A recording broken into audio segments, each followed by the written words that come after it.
책이 시키는 대로 했더니 인생이 달라졌다. 최수미 지음, 미다스 북서 출판사. 삶의 끝에서 책을 만났다. 자기계발, 감정관리, 지혜, 부의 법칙까지 모두 그곳에 있었다. 최수미, 순탄치 않은 가정환경에서 전문대를 졸업했다. 그 후 사회생활에 적응하지 못해 직장 부적응자가 되어 사회 초년생 3년 동안 6분의 이직을 경험했다. 그러다 우연히 책을 읽게 되면서 사회생활 속에 인간관계가 개선되고 직장에서 인정받으며 일을 하게 되었다. 20대 때 책을 미친듯이 읽으면서 마음의 상처를 치유하는 경험을 하였고 의식과 사고가 깊고 넓어지면서 사람들에게 희망을 전해주는 선한 영향력을 주는 사람이 되고 싶다는 꿈을 가지게 되었다. 2018년 2번의 암수술에도 절망하지 않고 희망을 붙잡을 수 있었던 것도 지금까지 읽었던 책이 주는 힘이 지탱해준 덕분이었다. 지금은 작가로서 선한 영향력을 주는 꿈을 향해 나아가고 있으며 현재에 머무르지 않고 책을 읽고 행동하는 삶을 실천하면서 살고 있다. 전문대 치위생학과를 졸업한 뒤 사람의 깊은 관심이 있어 야간으로 사회복지학을 전공하였다. 사회복지사, 보육교사, 노인복지사 자격증을 취득하였고 애니어그램 2급을 수료하였다.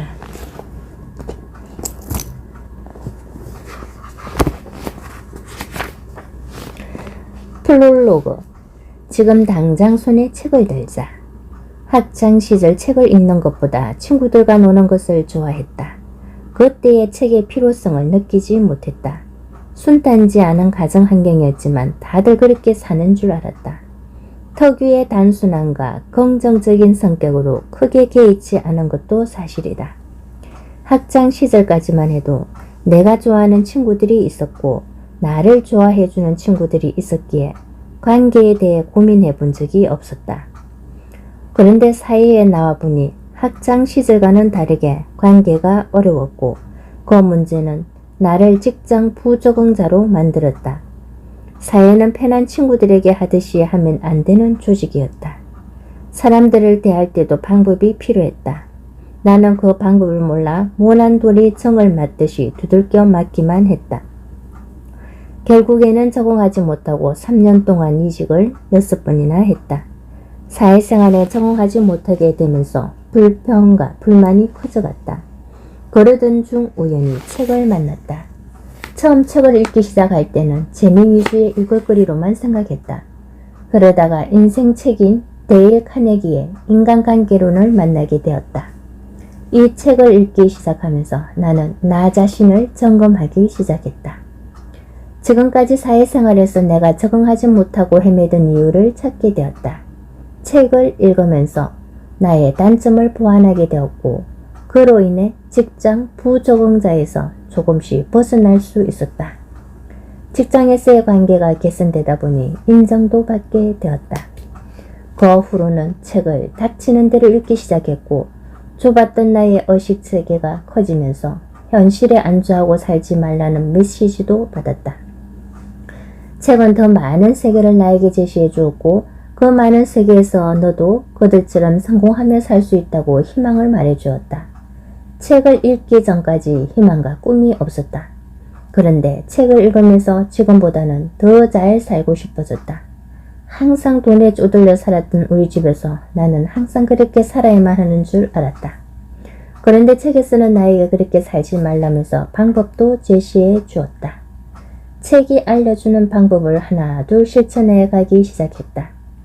그 전까지는 벗어나고 싶은 가난의 고리에서 벗어날 방법을 알지 못했지만 책이 그 방법을 말해주고 있었다.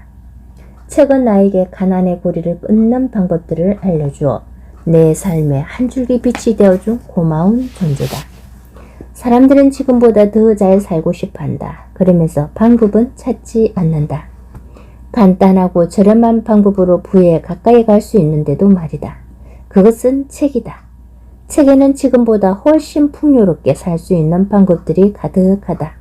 그러므로 의식도 깊어지고 커지면서 예전의 나와는 전혀 다른 내가 되어감을 알게 되는 것도 큰 기쁨이고 행복이다.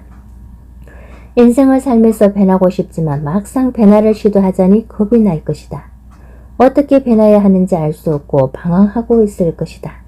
그런데 책은 내가 변해도 된다고 말해주면서 긍정적으로 나를 지원해주고 용기를 북돋아 준다.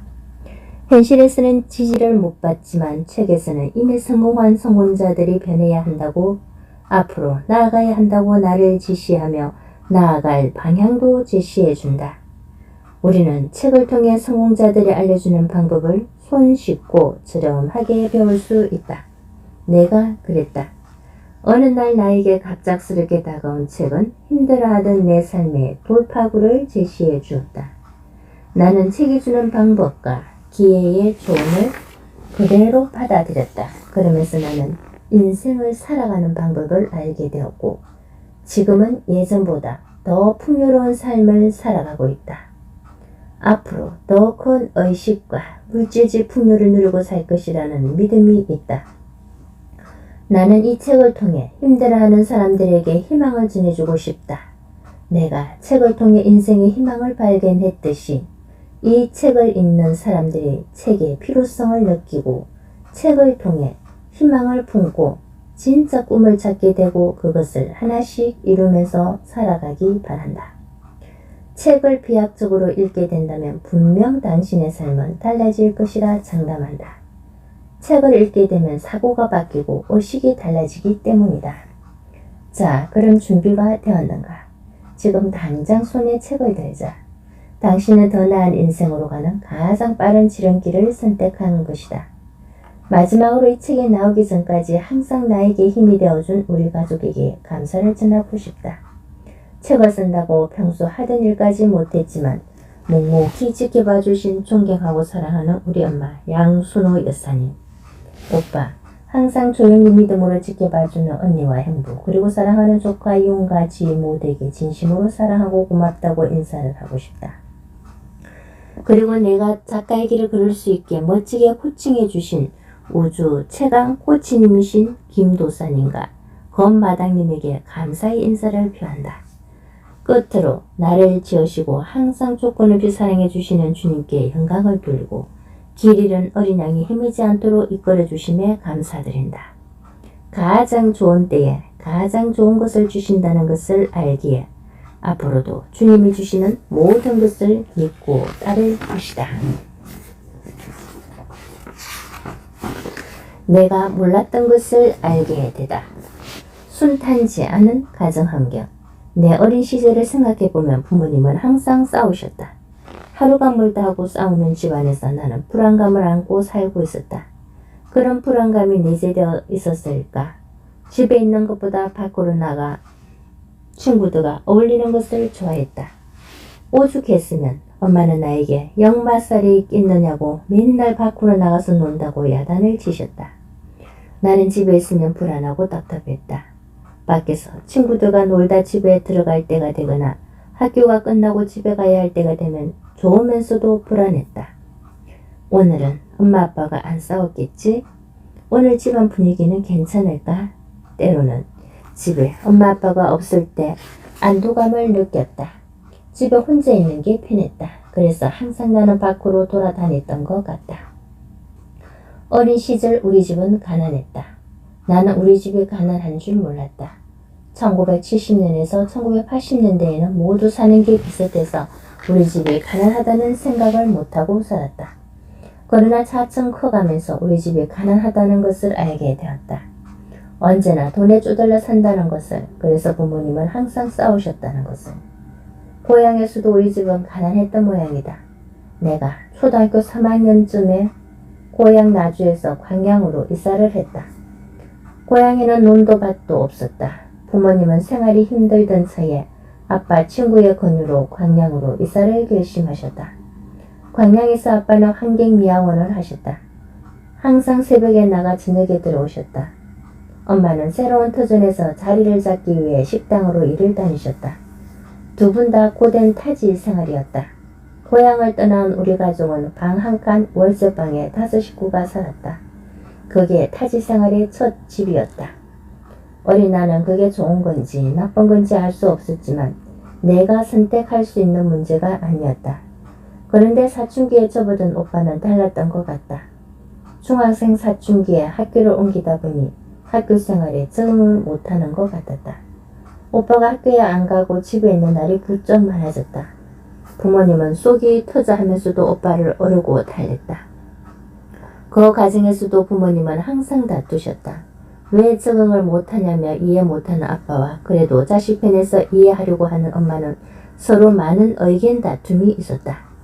나는 또 다른 싸움의 원인이 되는 오빠가 싫었다. 오빠도 차츰 적응을 하는지 집에 있는 날이 점점 줄어들었다. 우리 가족은 힘들게 타지 생활에 적응해 가고 있었다.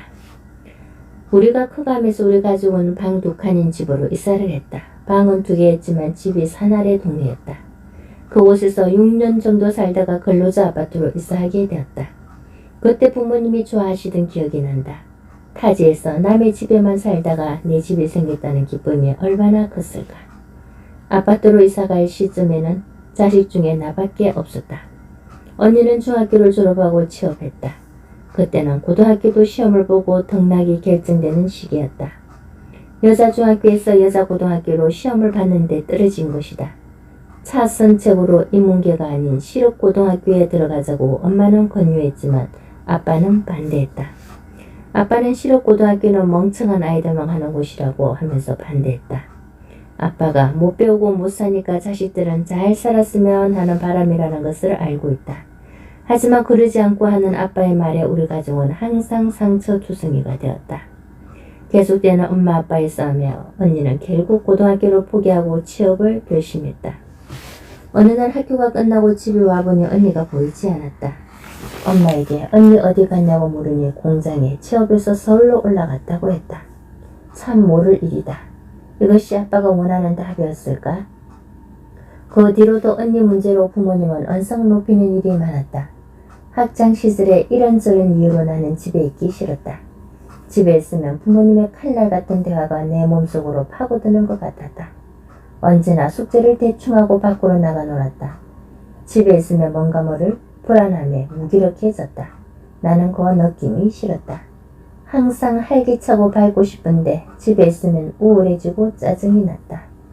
차분히 앉아서 뭔가를 한다는 것이 나에게는 훈련이 안 되어 있었다. 항상 몸을 움직여 에너지를 발산해야 경원한 느낌이 들었다. 그런 나에게 책은 어울리지도 않았다. 책과의 만남. 치위생사 국가고시에 합격하고 난생 처음으로 직장생활을 하게 되었다. 직장생활은 아르바이트 할 때와는 또 다른 세상이었다. 정글과도 같았다. 나를 보호해주는 보호막이 하나도 없어서 적응이 어려웠다. 아침에 출근해 저녁 퇴근까지 자유는 없었다. 자유시간은 오직 점심시간 뿐이었다. 점심시간 외에는 항상 긴장의 연속이었다. 내 마음대로 할 수 있는 게 하나도 없었다. 행동도 조심해야 했고 말도 조심해야 했고 눈치도 봐야 했다. 게다가 일을 잘 못하면 혼나기도 했다. 내가 학창시절에 보던 어른들의 모습과 달랐다. 그냥 편하게 일하면서 바쁘지 않게 시간 채우고 돈을 버는 것 같았는데 내 생각과는 너무나 다른 어른들의 세계였다. 자유가 없었다. 정해진 시간 동안 쉬지 않고 일해야 했다. 월급이라는 족쇄에 얽매여 내 자유를 저당 잡혔다. 바쁠 때는 화장실 가는 것도 어렵고 아파도 쉴 수가 없었다. 내가 쉬게 되면 직장 동료들에게 피해가 갔기 때문이었다. 직장 동료들 사이에서는 말도 조심해야 했다. 누군가 상사에게 말을 옮기는 사람도 있기 때문이었다. 첫 직장은 1년 다니고 그만뒀다. 맹목상은 더 많이 배우고 싶어 이직하는 것이었지만 사실 적응이 쉽지 않아 다른 곳에 가면 더 낫겠지 하는 생각에 이직을 결심한 것이었다. 그런데 이직에도 실패하고 백수가 되어버렸다. 그 후 5개월 정도를 쉬면서 계속 놀 수는 없었기에 언니가 사는 안산으로 올라갔다. 안산에서도 우여곡절 끝에 직장을 구했다. 안산에는 아는 사람이 전혀 없었다. 물론 친구들도 없어서 직장이 끝나면 할 게 없었다. 가끔 혼자 시내에 나가 쇼핑도 하고 여기저기 돌아다니고 배울 게 있는지 알아보았다. 그런데 혼자 하다 보니 재미가 없었다. 무료한 나날을 보냈다. 그러다가 우연히 직장 근처에 있는 도서 대여점에 들어갔다. 책을 읽지 않던 내가 왜 갑자기 도서 대여점에 이끌리듯이 들어갔는지 지금도 모를 일이다. 너무 무료한 생활을 하다 보니 아무것도 안 하는 것보다 만화책이라도 볼까 싶어 들어간 것이었다. 그곳에서 토정 비결이라는 책을 빌렸다. 별 기대 없이 빌려와 읽었는데 너무 재밌었다. 단숨에 3권을 읽어버렸다. 나는 내가 책을 그렇게 빨리 읽고 재미를 느끼는 것이 신기했다. 그때부터 책의 매력에 빠져들었다.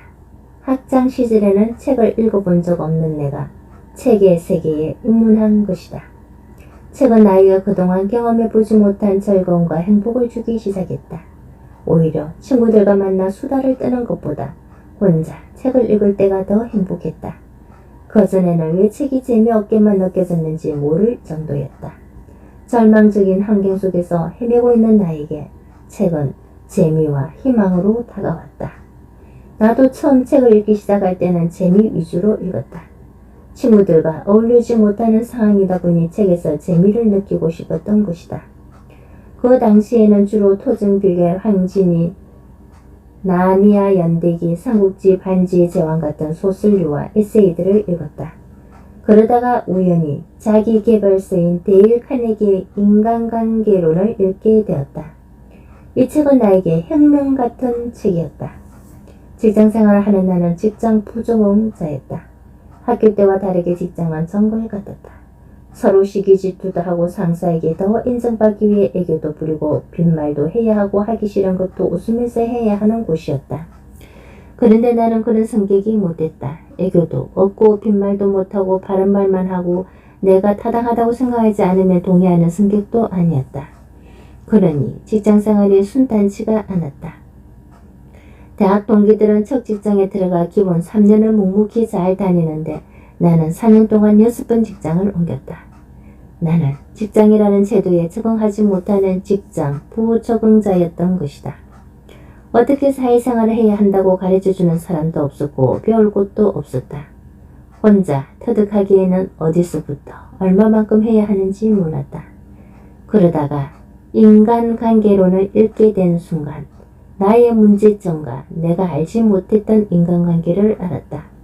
어차피 해야 하는 직장생활이라면 나도 변해서 적응해야 했다. 내가 알지 못해 헤매던 부분들을 알아가는 것에 재미를 느꼈다. 책을 통해 알게 된 것을 실생활에 적응해 보았다. 책대로 했더니 맞아 들어갔다. 이것도 재밌었다. 그때 소설력만 읽던 내가 자기계발서에 눈을 뜨게 되었다. 그리고 나는 자기계발서를 읽으면서 서서히 분해해 갔다. 어떻게 살아갈 것인가? 인생 어떻게 살아야 해? 20대 후반을 보내면서 나는 앞으로 어떻게 살아가야 하나 라는 질문이 화두였다. 가만히 살아온 내 인생을 돌이켜보면 정해진 정규 수업에서 선생님들이 하라는 대로 했고 그래야만 사회에 나가면 잘 살 수 있을 것이라고 믿었다.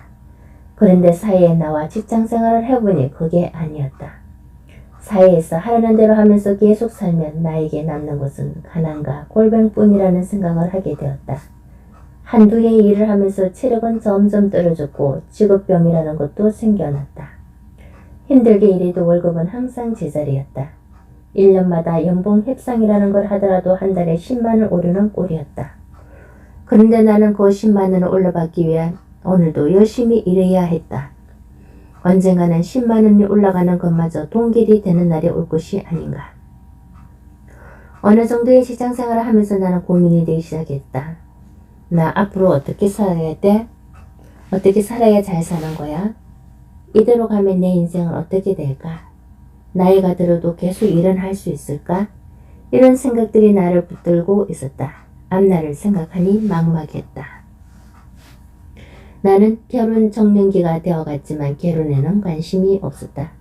아마도 부모님이 싸우는 모습을 너무 많이 봐서 결혼에 대한 반감도 있었던 것 같다. 그런 말이 있지 않은가? 딸은 엄마 팔자 닮는다고. 나는 싫었다. 돈 없어서 맨날 찌시고 볶고 살기 싫었다. 이런 말이 떠오르고 들을 때마다 생각했다. 왜 엄마 팔자 닮아야 해? 엄마는 엄마고 나는 나지. 안 담을 수도 있잖아 하면서도 혹시나 담는 것이 두려워서 멀리했을지도 모른다. 20대 후반이 되면서 나만 빼고 친구들은 모두 결혼했다. 그래서인지 나는 내가 앞으로 어떻게 살아가야 하는지가 최대의 고민이었다. 결혼은 앞으로도 하지 않을 경우 나는 내 인생을 스스로 책임져야 하는데 이렇게 월급쟁이로 살 수는 없다는 생각을 했다. 그리고 나는 결정적으로 돈도 많이 벌고 싶었다. 그럼 나는 어떻게 뭘 써먹고 살아야 하지? 나에 대해서 찬찬히 생각해 보았다. 잘하는 게 하나도 없었다. 능력이 있어서 고액의 연봉을 받는 것도 아니고 음악이나 미술은 취미가 없고 영어도 못해서 번역가나 통역사가 될 수도 없고 손재주가 있는 것도 아니었다. 말을 잘하지도 못했다. 걸 쓰는 재주도 없었다. 뭐 하나 잘하는 게 하나도 없었다. 답답했다. 친구들을 만나면 항상 이런 이야기가 오고 갔다. 앞으로 뭐 해서 먹고 살아야 될까? 어떻게 살아야 앞으로 잘 살았다고 소문이 날까? 수미야, 그러지 말고 결혼할 생각은 없냐? 결혼하면 그래도 좀 낫지 않겠어? 생각 있으면 말해. 내가 소개시켜 줄게. 싫어. 결혼 말고 대체 어떻게 살아야 하냐고. 지금 하는 일은 한계가 있어서 계속하기 힘들 텐데 10년을 넘게 일해도 내가 나가서 써먹을 수가 없잖아. 식당에 들어가서 배우면 레시피라도 얻어서 창업이라도 할 수 있을 거 아니야. 나 식당에 취업할까? 미쳤다. 그냥 다녀. 몰라. 책 속에 답이 있다. 나는 치과에서 일하고 있다. 지금이야 일하는 연령이 높아져 40대에도 일할 수 있지만 내가 20대에 일할 때는 결혼을 하면 거의 그만두는 실상이었고 40대까지 일하는 사람이 없었다. 30대 후반도 찾아보기 힘들었다. 수명이 그만큼 짧았다. 그래서 항상 고민이 되었다. 실제 그 당시에는 식당에서 일하는 것도 진지하게 고민해봤다. 나중에 식당이라도 할 수 있지 않을까 했었다. 내 직업으로는 미래의 한계가 보였기 때문이다. 어떻게 살아야 하나가 고민이기도 했지만 인생을 현명하고 지혜롭게도 살고 싶었다. 현명하고 지혜롭게 산다는 무엇일까? 선택의 기로에 섰을 때 현명하고 지혜롭게 판단할 수 있는 방법은 무엇일까? 내가 인생에 대해 고민을 하게 된 이유 중 하나는 책을 읽고 나서부터이다. 나도 예전에는 아무 생각 없이 살았다. 주어진 환경에 주어진 일만 하면서 살면 되는 줄 알았다. 다들 그렇게 사는 줄 알았다. 그렇게 살아야만 되는 줄 알았다. 아무 생각 없이 사회가 하라는 대로 하고 살아야 된다는 필연적인 생각과 말이 내 인생을 지배하고 있었다. 당연하다고 생각했다. 아니, 생각하지도 못했다. 학교에서도 시키는 대로 하라고만 한다. 직장에서도 시키는 일이나 잘하라고 한다. 나는, 아니, 우리는 이미 사회의 명령에 익숙해서 있었던 것이다. 그런데 책을 읽기 시작하면서 내가 생각이라는 것을 하게 되었다. 그러면서 앞으로의 내 인생에 대해서도 진지하게 생각하게 되었다. 이대로 살면 내 인생 어떻게 되지? 이대로 내 인생 괜찮은 걸까? 나는 지금보다 더 잘 살고 싶은데 더 잘 살려면 어떻게 살아야 하지? 사람이 살아가면서 지혜와 슬기가 있어야 하는데 어떻게 해야 지혜롭고 슬기로워질까? 이런 생각이 꼬리를 물기 시작했다. 혼자서 고민을 하다가 답답해서 친구들한테 물어보면 나보고 그냥 살라고 한다. 머리 아프게 뭔 고민을 하냐고. 그런데 이미 늦었다. 나는 이미 고민을 멈출 수가 없었다. 이미 나는 생각하는 삶을 살아가고 있었던 것이다.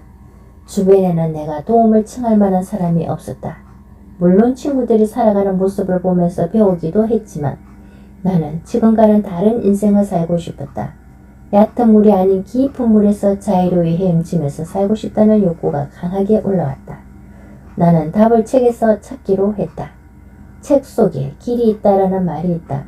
그럼 나의 고민을 책이 해결해 줄 것이라는 생각이 들었다. 더 치열하게 책을 읽었다. 탈무드를 비롯해서 중국 고전을 읽었고 자기 개발서를 읽었다. 책 속에는 아무것도 보잘것없는 사람의 세계 곳곳을 돌아다니며 희망을 주는 동기부여가가 된 경우도 있고 훌륭한 리더가 되는 법도 나와 있었다. 그에 따르는 보수로 억만장자, 백만장자가 된 사람들이 수두룩했다. 엄청났다. 그런 책을 읽을 때마다 가슴이 두근거렸다. 나도 할 수 있을 것 같았다. 책은 너도 할 수 있다고 말해주고 있었다. 책들을 읽으면서 번뜩 스치는 생각이 있었다. 나도 사람들에게 희망을 주는 사람이 되면 좋겠다. 지금 비록 힘들지라도 잘 이겨낼 수 있다고, 나도 힘들었지만 잘 이겨냈다고, 그러니 당신은 더 잘 해낼 수 있다고 말해주는 사람이 되었으면 좋겠다 라는 생각이 들었다. 생각하면 할수록 가슴이 뛰었다. 그러기 위해선 내가 더 역량을 키워야 했다. 내 인생의 방향을 설정하고 나니 너무 신나고 좋았다. 이렇게 나는 책을 통해 인생의 방향을 설정해 가고 있었다. 여러분도 인생의 앞날이 보이지 않아 캄캄한가? 그렇다면 나는 여러분에게 책을 읽어보라고 당당히 말하고 싶다. 내가 인생에 대해 고민할 때 책을 읽으면서 성장했고 지금도 성장해 가고 있다. 책은 이미 이 세상을 살다간 지금 살고 있는 사람들의 지혜가 들어있는 보물창고이다. 우리는 이 보물창고를 너무나 쉽게 접하고 삶에 적용할 수 있다. 책은 분명 당신에게 힌트를 줄 것이다. 그 힌트를 가진 책이 지금 당신을 기다리고 있다.